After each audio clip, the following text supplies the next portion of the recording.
sometimes decide that's not enough. So here, take a huge bite out of this shit sandwich. You being at this fundraiser shows your commitment to help us find a cure so no family has to travel this road.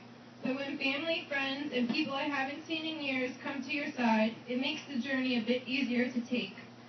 Like the famous words of Jimmy V in his 1993 ESPN speech about his battle with cancer, his words are so true today in battling ALS.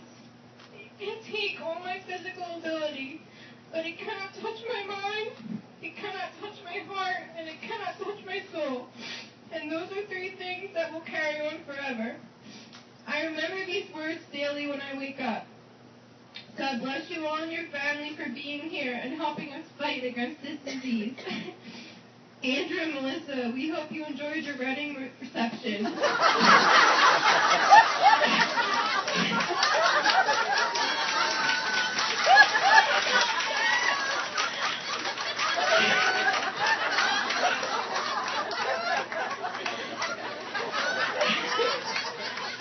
You two met here, now your reception was here.